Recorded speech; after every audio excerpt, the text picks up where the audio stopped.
You're listening to The Dating Den with dating and relationship badass and best-selling author Marni Batista. Every week, you'll get the raw truth from top experts and real people on the important dating, sex, and relationship issues you want to know about. So if you're ready for true talk that's authentic and unfiltered, and you're not afraid to be called out on your stuff, then you're ready for what's next. The Dating Den, Episode 7 with Julie. Why being a perfectionist can kick your ass in dating, and what to do to get over it ASAP. Hey everyone, and welcome back to The Dating Den. This is Marni Batista, and today's episode, we are going to talk to Julie. And Julie has been doing the online dating thing, like many of you. She actually went on 30 dates. She's also been going on dates with people she randomly meets. And she has sort of had a history of having, I would call it the broken picker, right? Like there's 100 guys and she picks the one that's like the not so good guy. The other thing that's interesting about Julie is that she was in an off and on again relationship for 5 years. He didn't want to get married, so she broke up with him. She lived in her own house after their breakup. She sold her house and now she's living with her parents because spending time with her parents is really, really important to her, and being with family is important. So she's looking for a guy that ranks family high on his list of priorities and really supports her wanting to be with her family while she can. She's very successful in her work. She feels like she might be a little in the masculine end, and maybe even gives us the I don't need a man attitude. But what's more important than all of that is that Julie's coming to this call with really an open heart, because what she really wants to know is, what are the limiting beliefs? What is it that is really getting me in the way of having that amazing relationship that she really, really wants, and like you want, like we all want. So with that, let me welcome Julie to the podcast. Hey, Julie. Hello. So I'm so happy that you're here. Why don't you start off with telling me a little bit about what do you already know about why you are not able to really be in that amazing relationship? Because you've done a lot of work already. So where are you now? What do you already know? Well, what I already know is, so I grew up with an older sister that would always tease me, right? Mm-hmm. So she would always say, oh, you're not a good person. You know, but she would say it once in a while here and there, like, oh my God, why did you do that? Ugh, you're such a bad person. So growing up, I always thought, oh, why would someone be with me? Because I'm a bad person. So that was a big aha moment that I had earlier this year, that I'm not a bad person, and the patterns that I created thinking that I'm a bad person was, I'm just going to pretend to be somebody else, you know, because that somebody else is better than who I am. Wow. That's a big breakthrough. It was huge. I was bawling. I was crying. You know, it was insane. I was actually with my therapist at the time of the aha moment. I've seen her for about 3 years, and and she said, I've never seen you so open, vulnerable, and I guess crying this much before. And I was like, I can't even believe this. So I think that gave me the strength to end that five-year on and off relationship. So when you were with that guy, besides the fact that he didn't want to get married, how did you feel in that relationship? I felt like I had to be perfect, because there was always things that he complained about. And I think I dated someone that was similar to something that I was familiar with. With my older sister, she was always saying, oh, your hair's too short, your hair's too long, your nails aren't painted, your clothes are this and this. And so I dated someone that was very similar like that. He was like, oh, you didn't paint your nails today? Or, oh, why didn't you do your hair? Or, just the little things like, oh, you're wearing those shoes today? So I always felt like, no matter, I would come home and get this and get my, nice mani-pedi and get my hair done and come home and be like, oh, I can't wait for him to see this. And he would walk through the door and be like, and I'll be like, oh, do you like that? And he's like, oh, why did you choose that color? So it was always like, I don't, and this would be a full days of work. And it's not like, and I have, I own a couple of businesses. So I know that I'm a capable, successful person. So, but when I came home, I didn't feel like I was a capable person. So he was criticizing you. Yes. And you were stuck in this rut of not only, believing it, but you were in the pursuit of trying to be who you thought he would accept. And it was a non-achievable goal. Absolutely. Okay. So you had that aha moment in your therapist's office, and you realized that you basically had recreated the situation with your sister, and you decided to break up with him. And then what happened that made it off and on again? Why were you kind of stuck in that going back with him? Because he would reach out. Like I mentioned earlier, I listened to one of your dating den videos, and you talked about opening this drawer and having all these dirty tissues in there and trying to remind yourself, when I look at this, it's going to remind me of the pain that he caused, and I won't go back. So my dirty tissue was his name on my phone. So I changed it to do not answer. Right, good. And he would text me, and he would just text me those perfect moments when you feel alone, you're in bed by yourself, or you had a bad, meeting or something like that. And that text would just universally come in a perfect moment. And I would just look at it and go, okay, maybe this time it'll be different. Oh, no, I'm just going to do this, but I'm just going to use him for sex. Oh, I'm just going to use him for him to wine and dine me, and that's it. And obviously it would never go out that way.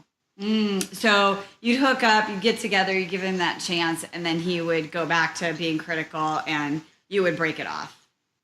Yeah, absolutely. It'll be the same thing, and he would go, again, why can't you just be relaxed about it? Why do you have to care so much? And I'm like, yeah, and I think about it now, and it cringes, right? It's cringeworthy, thinking, why did I waste 5 years doing this? Yeah. Well, here's the thing. I always say some of us learn slow and some of us learn fast, but whatever it is, it's exactly what we need to learn in that moment. So let me ask you this. So now it's been since, what did you say? Like July. Mm-hmm. Okay. So has he not reached out, or have you not, he's reached out and you just decided I'm not answering anymore? I blocked his number. Okay. So I don't know if he has or not.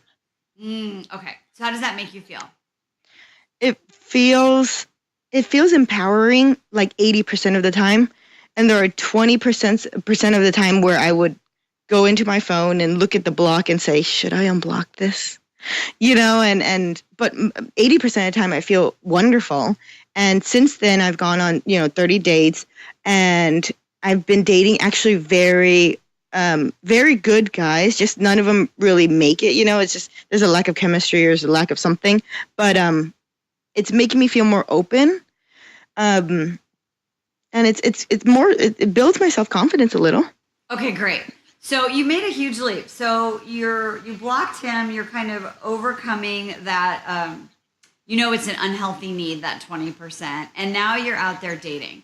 So what do you think? You're dating good guys, you said, but what do you think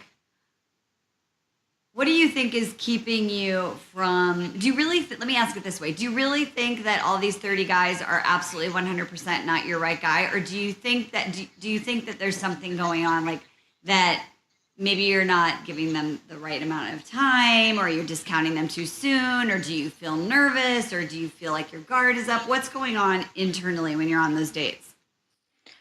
I guess when I'm on the dates, I enjoy the dates, but afterwards I say, his hair was a little short, and I'll make up things, and then I actually read an article, but it said, if there's 99 great guys and one jerk in the room, will I be choosing the jerk? I don't, and I don't know. So I guess I don't know what I don't know, but I'm okay. Open to understanding what that limiting belief that I have that's blinding me from the 99 guys. Okay. So that's such a great and interesting question. So you don't know what you don't know. So you're on these dates. When you're reflecting back on it, and you're asking yourself, was his hair too short, or was he this, or was he that? Are these guys interested in you? Are they pursuing you after the dates? Yeah, most of the time, actually. Because I'm really, I own my own company, so so I know how to sell things. Right. And I've sold things to my ex-boyfriend for 5 years, so selling everything's perfect. Right. Don't worry. I'll take care of it. Oh, you want me to be a princess? I'll be a princess. Oh, you want me, today you want me to be a mechanic? Oh, yeah, I know everything about machines, or I know everything about this. Oh, don't worry. I'll be a cook, so I'm really good at selling myself. So in these dates, I find myself, if they say, oh, I love rock climbing, I'm like, oh, me too, and so it's never a lacking of a second date or third or fourth or things like that. It's just that I'm so used to being inauthentic that I don't even know who I am sometimes. Like, do I really like rock climbing? Are the thoughts and emotions and words I'm sharing during these dates real? Right. Okay. So there you go. I think we hit we hit the gold mine there, Julie. So let me sort of reverse engineer it for you. So in that childhood time, that your therapist and you uncovered with your sister, sort of, I call that it's like a surrogate parent role. Like whoever's sort of like our primary influencer when we're really, really young. We take on those beliefs, and then what happens is I call it the negative internal parent voice, that we internalize it, right? So you internalize it, and you start to think, I'm not okay the way I am, and then you take on this role. And what I'm really curious about is, in your family, were you then also sort of taking on the role of being like the chameleon, of like trying to figure out who everybody wanted you to be so that you could be that role? Yeah, absolutely. Okay. So you did that in your family. Now let me ask you this. In your family, because you were so adaptable and, trying to be perfect and trying to be the good girl and being that chameleon, did you get positive reinforcement for that? Did your family give you attention, love? Was there less conflict when you did that sort of behavior? Yeah, and it was not only just family, but at school. Like, I would be student of the month with every teacher I've ever had, because I knew how to read a teacher and knew what she wanted. And I would, do he or she and do that. And that's why I think school and achievement and professional life is so easy, because I know that if I make more money, then professionally I'm successful.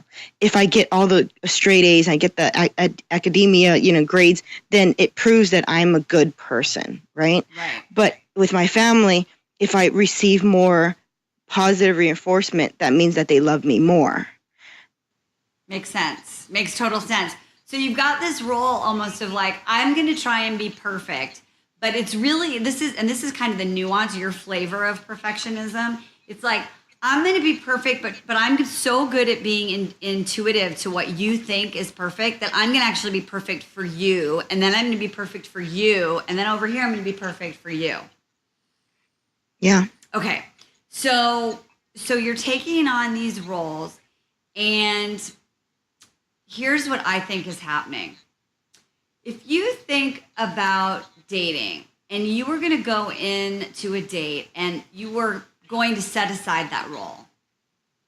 Okay, so you were going to go in there a blank slate. You were going to turn off that the who do you want me to be part of your brain.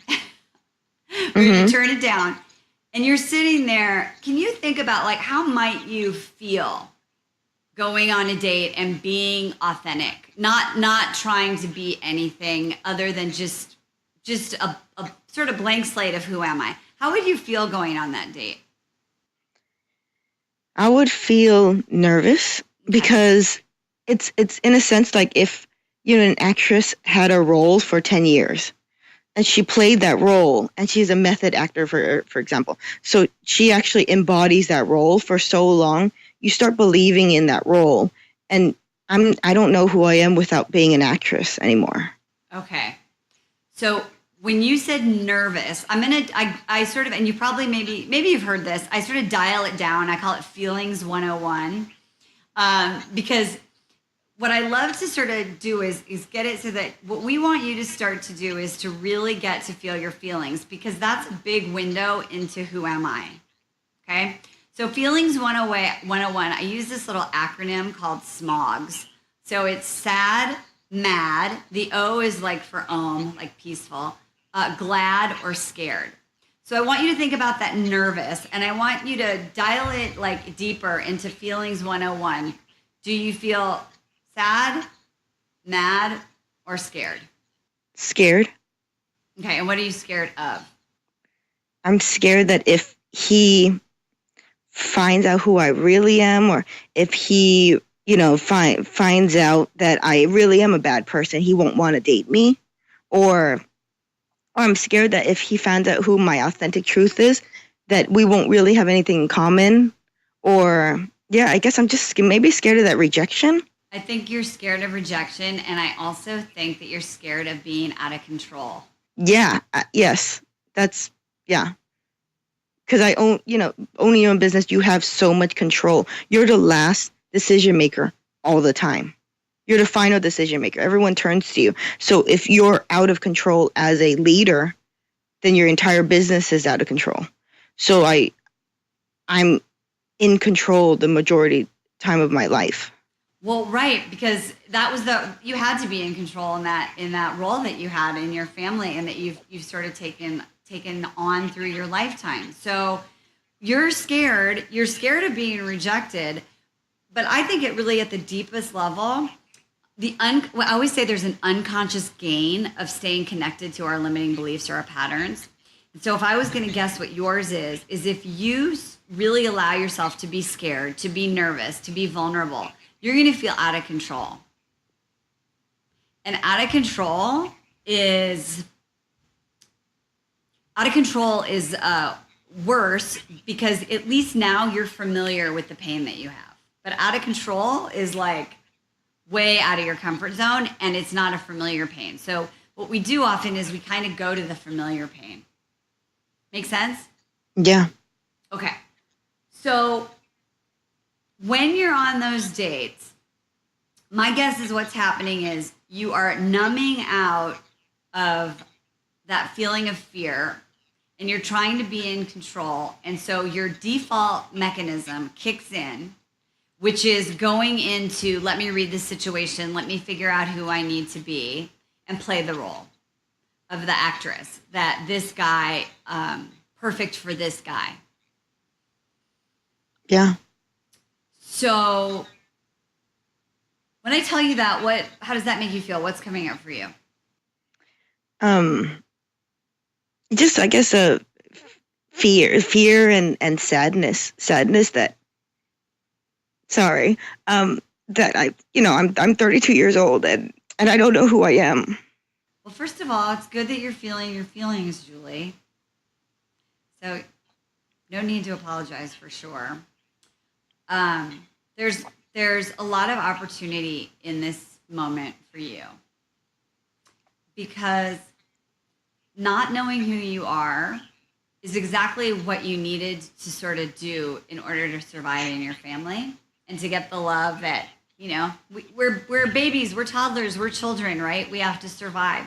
And here's the other thing, by the way, society kept affirming and validating you for being successful and for being that chameleon. Right. Right? So until, and this is why I'm so happy that you're here. It's like, until we take responsibility and go, you know what? Something isn't working in my life. And what I like to say is not that you failed or it's quote unquote bad, you don't know who you are. Here's the deal. The universe conspired to give you the feedback that something's out of alignment so that you can make an adjustment. Right. Okay. So if you were in one of your businesses and you were selling one thing and all of a sudden, it wasn't selling, it wasn't working, it wasn't happening, you would be getting data, you'd be getting feedback from the marketplace, right? So how as a professional, how would you take that feedback? What would you do with it?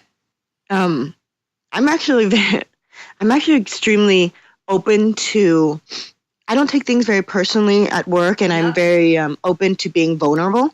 So I say, okay, what was wrong with that? Well, what's the feedback? Okay, this is this and this is it. Okay, all right. Why don't we change it and then try to do it again? Let's just go, right? Versus, and I let go of things very good. So let's say if we have like 3 projects going on, one of the projects is has been struggling for a very long time. I'm very open to saying, okay, what are our costs? Let's go ahead and cut that and go ahead and cut this product, even though I created I from ground up, and I don't have that much of attachment. I'm okay with letting it go and finding something better, because I know it has nothing to do with my personal, like it has nothing to do with, Julie, I can't believe you created a stupid product. You're so stupid. I don't think that. But in my personal life, I go, why did I answer that text again? I'm so stupid. Right. So, but what I really want you to understand is this, that because you're able to do that in work, you're still Julie. So you have that same capability. It's just that you have to learn how to do it and unwind the pattern. So I just have to basically, increase my consciousness on when it happens. I have to catch myself and say, hey, that's not, like, because I've given myself that meaning for so long that I just have to catch myself and say, hey, that's not how it is. Or yeah. So number one is, you said, let's figure out a limiting belief I need to work on shifting. One is that I'm only lovable if I'm perfect to you. Mm-hmm. Okay, that's a system that you grew up in that does not apply, no longer applies, right? Yeah. So that's one limiting belief. Another limiting belief is if we're not a match, it's because I did something wrong. Mm-hmm. Okay, so because like you said, in your business, you went on 3 dates with a guy and you were authentic, and he finds out that family is really important to you, and this guy is like, oh my gosh, I just didn't grow up with family. It's not important to me, and I don't want to have kids, and I don't keep in touch with my parents, and I'm in a fight with my siblings. After 3 or 4 dates, you'd be like, this product isn't working, right? Yeah. Right? Yeah. So it's not, and literally, it's not about you, right? It's that you have different values, and so it's not a match. Rather than going, oh God, maybe I should change that. Maybe I shouldn't have told him that so soon. Maybe if he would have known me better, then he would have suddenly decided he does want family. Okay, that's a self-doubt path. I want you to keep staying on what I call the right road, which is to the path of truth, right? What's really true is that it's not that you are bad or you did something wrong. It's that you got data that says we're not a match. Mm-hmm. So it's not personal. Yeah. Okay. So your first sort of homework is, I want you to start noticing when those limiting beliefs come up. Okay. Okay. The second thing is that when you're going on these dates, your job is to notice what I call the vulnerability gaps. Okay. Okay. So if you're on that date and you're gonna be sitting there, I do want you to increase your awareness, your consciousness, and notice what is coming up for you, right? Like to be able to stop the numbing behavior of being that chameleon. So, yeah. Right. So you're sitting down there and you're like, oh my gosh, I'm feeling nervous. Taking a deep breath. And here's what I want you to do to start understanding, what does Julie want? What does she need? And who am I? And that is to ask yourself, what am I feeling? What do I need? And what do I want? This might sound like a stupid question, but I've, always followed society's rules, family rules, and things that I've picked up growing up of what I want. So that's what I think I want, but sometimes I don't know if that's what I want. So how are you so sure of what you want and who you are? How does someone get there? That's a great question. It's definitely not a stupid question. So we have to start with baby steps, right? So we're not going to go like what do I want and who do I want, like, for my vision for my life? We start off with the smallest of things.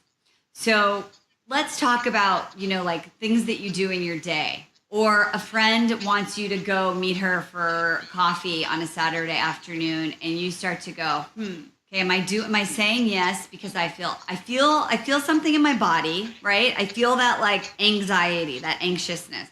When you're in that moment, like on a date, or when you start to feel like I'm just doing what everybody wants me to do you feel it in your body? Yeah. Where do you feel it? In my chest, like I feel like it's very tight, and I feel like I'm having shorter breaths. Okay. So first thing is, that's your entry point. When you start to feel that now, Julie, I want you to go like, oh God, I'm out of alignment. I'm going into chameleon mode. Okay. Okay. So you feel that, you can take a deep breath, right? And a lot of my clients, it's really helpful if they put like one hand on their heart and another hand over their hand. Or for some clients, they hold their own hand. For some clients, they like put their hands on their belly. But I want you to find some sort of what I call it, like a somatic interruption, something that's physical. It turns off that like monkey mind and activates another part of your brain so that you can start to get grounded and more out of that pattern. It's like literally a tool to start to create a new neural groove.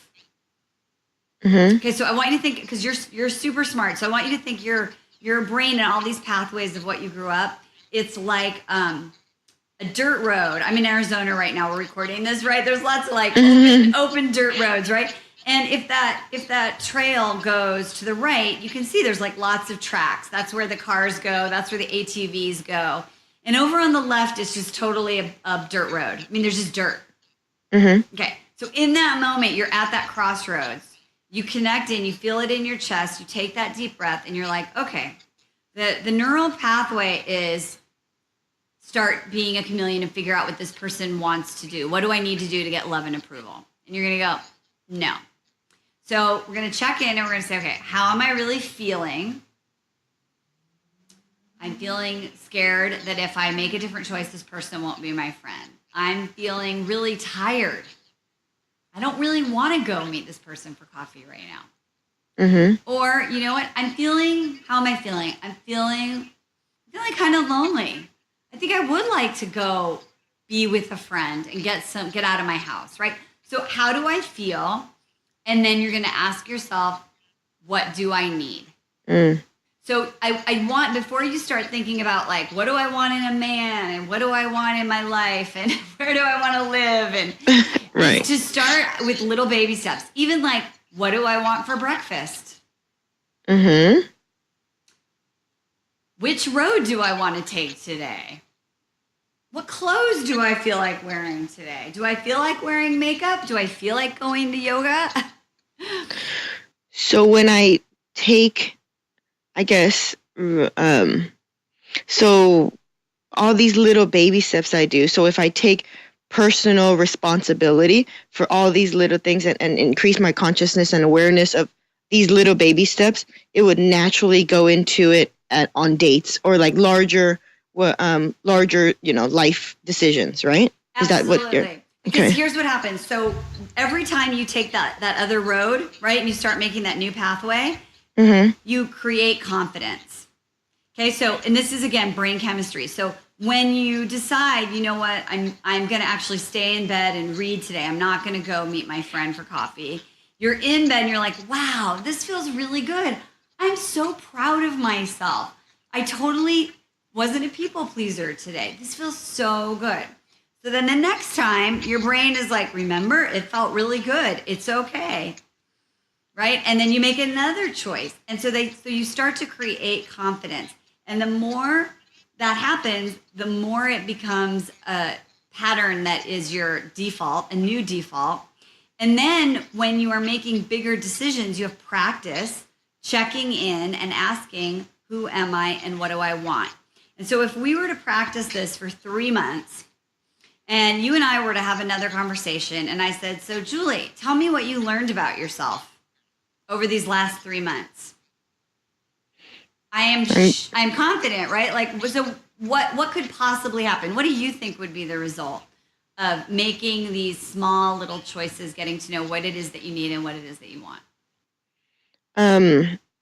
I know absolutely. Number one, yeah, my self-worth, confidence would, shoot up the roof, and I feel like I would stop doubting myself, start questioning, like a lot of things in my life.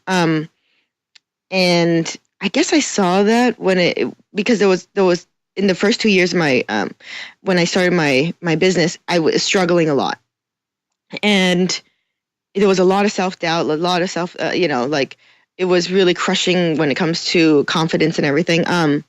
But I started having to make every single decision, including the really, really small ones. Yeah. So now, and obviously I had to make all those small decisions to the point where now large decisions are really easy for me. And I could definitely see that happening in my personal life.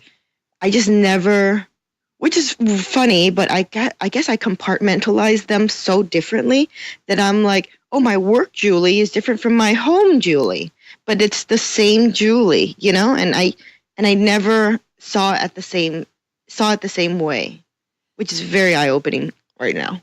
Good. That's great. So that's another limiting belief that you just uncovered, right? Like, there's two versions of me. No, I know. I didn't even think about that. I didn't even know.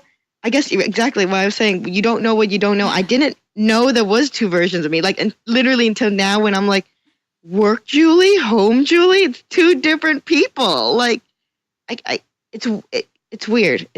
I can't even describe it right now. It's weird.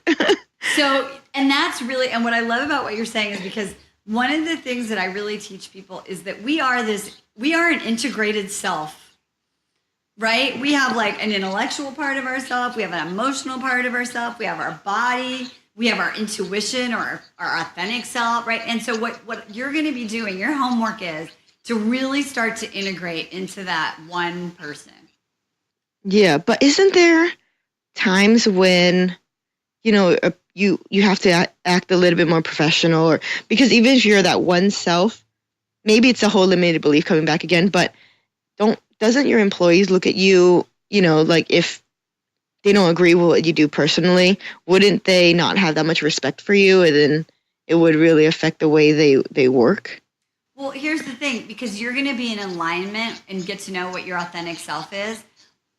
My guess is that really it's one and the same. I think you probably hold the same values at work that you do in your personal life. Oh. Right? Yeah. Yeah? Yeah, that's true. I'm not like a, like I have a lot of work ethic, so when something happens, I like to look at the good, like, let's try to do what's ethically good here, and I wouldn't go home and be like, oh, let's break all the rules and be criminals, like I'm not like a different person.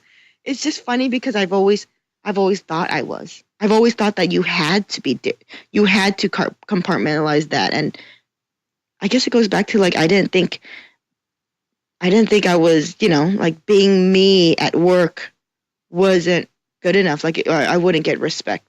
I had to be a professional all the time. Right. Well, here's the thing. There's parts of you. There's professional Julie. There's girlfriend Julie. There's daughter Julie. There's friend Julie. It's all the same person. That's mind-blowing right now. I'm like, how can that be the same person? All those Julies you just named, by the way, are completely different.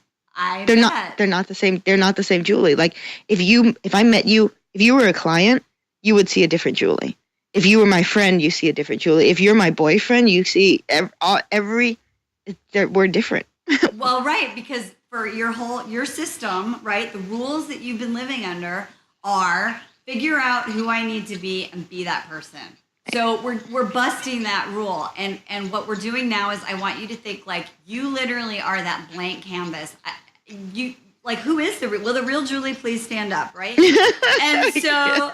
Right? So that's why I want you to, your job literally for the next 3 months is to really notice this, and in every little thing, think, what do I feel? What do I need? What do I want?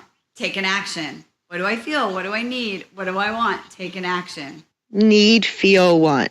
Yeah. So I need to NFW this. Yeah, exactly. Well, feeling first. How am I feeling? Oh, feeling first. Okay. Feeling first, right? So that gets you out of that that monkey mind, right? Okay. How I feel it in my chest. Oh my gosh, I'm starting to chameleon. It's almost like I want you to think of like I'm just thinking of like Harry Potter or something, you know, or some superhero, and they're like, no, I'm changing. Yeah. Right? Yeah. I want you to be like, you know, hold your magic wand, your wand, and be like, no. I feel it in my chest. I'm not going to morph into whomever someone needs me to be right now. What am I feeling? Right? Feeling first. What do I need? What do I want? Okay. That's going to be so hard. I've never stopped and said, what do I need? Or what do I feel? Like, do I feel, and that's why maybe I created so much resentment sometimes, you know, because I'm like, oh, why, you know, then let's say one friend's like, oh, you make those biscuits so great. And I'm like, oh, thanks. Like, can you make like 100 of them tomorrow for my baby shower? And I'm like, sure. But in reality, I'm like, no, I don't want to do that. But I say yes anyway because I want to be nice and I want to be liked. Exactly. So then the part 2 of this is a skill that you need to build. And obviously, you know, we can only do so much in our time here. But what I want you to start thinking of is, okay, so now I'm going to have to start learning skills on how to set boundaries in a loving way. And the other thing I want to talk to you about before we finish is I want to give you a little like a Surgeon General warning. Okay. Okay.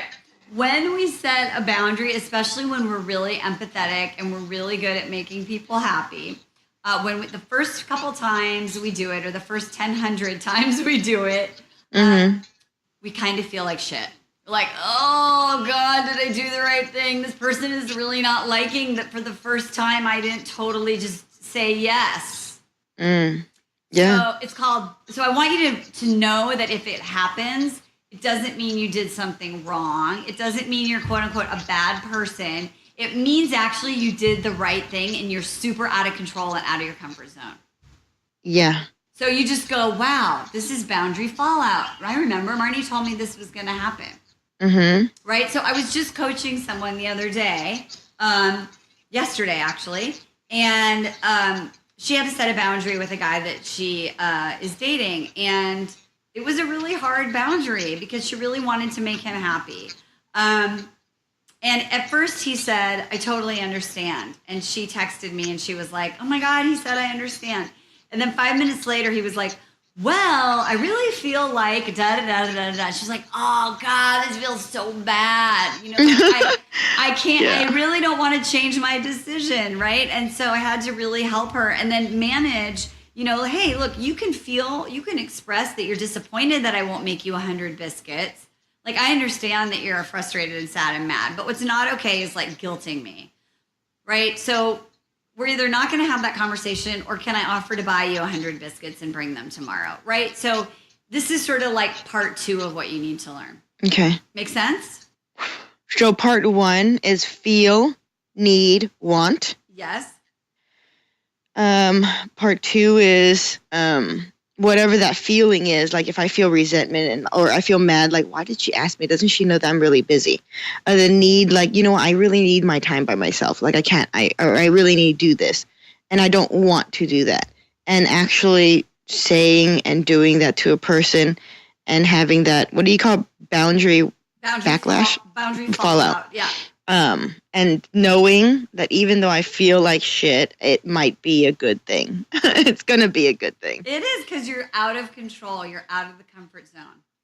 I'm scared of being out of control. I'm scared of that. Like, if I don't have any control, how does anything happen?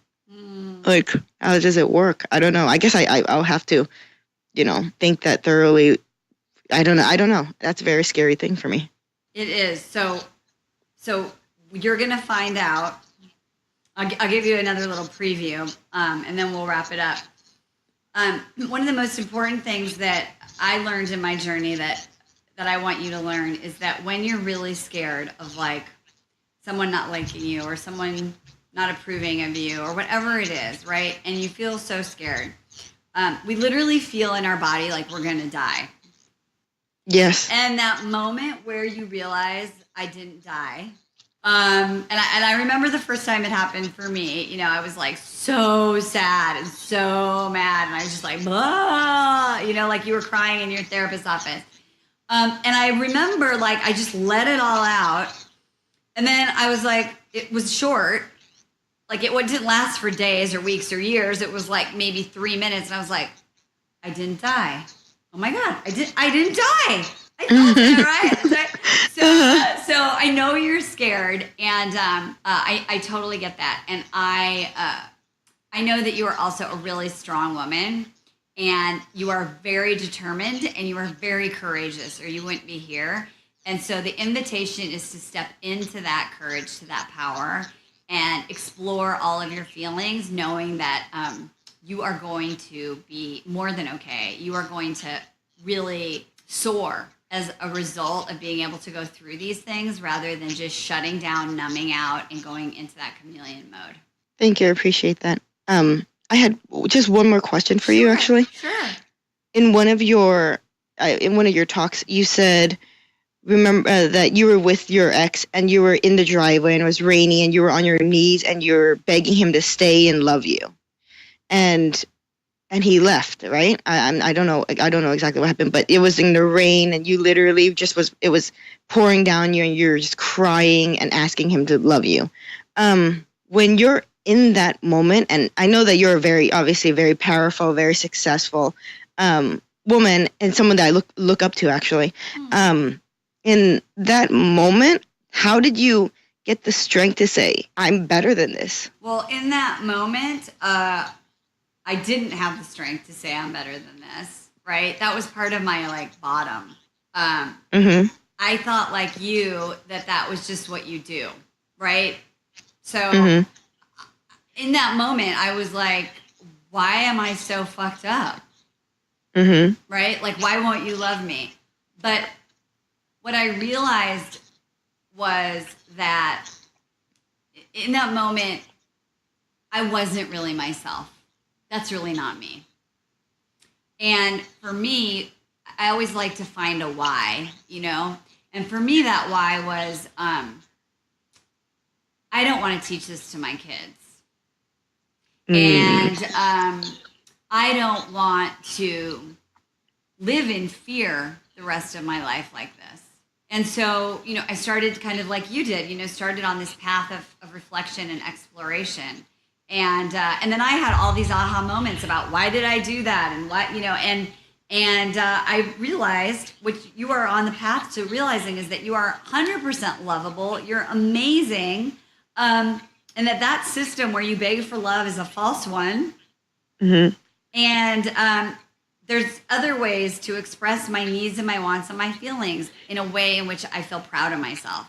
And that's what you're going to start doing, one tiny baby step at a time. Okay. That makes sense? Yeah.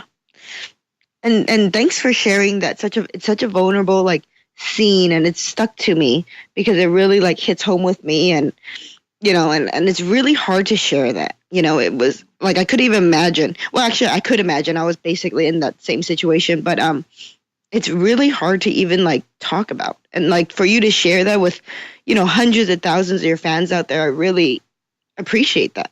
Oh, well, thank you. You know what? That the man who sort of brings you to your knees and makes you go, what the fuck am I doing? Right? In the end, I send love and light to those men in my life and to the guy in your life, because they're the ones who are the mirror that said to you, Julie, you are lovable and you are amazing, and I'm going to create the rest of my freaking life in a way in which I have my dignity and self-worth. And so you are doing the same thing by being vulnerable right here and inspiring someone else. And so, you know what? We're just paying it forward. So thank you.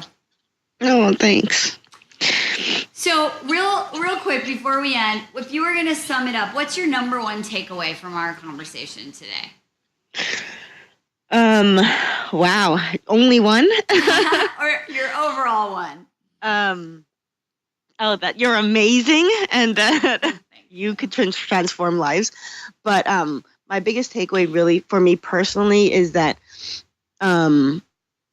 being me all the time is okay. Yeah, and that maybe like we were all born lovable. You know, we didn't have to earn it. Oh, that's so amazing. I want to give you a big phone hug, a podcast hug. Yeah. And I really, really appreciate you. And you're amazing. You are lovable. You are light. And I can't wait to check back in a few months and see what you've learned. Okay, thank you so much. And I look forward to that. All right. Thanks, Julie. Okay, thanks, Marni. Take care.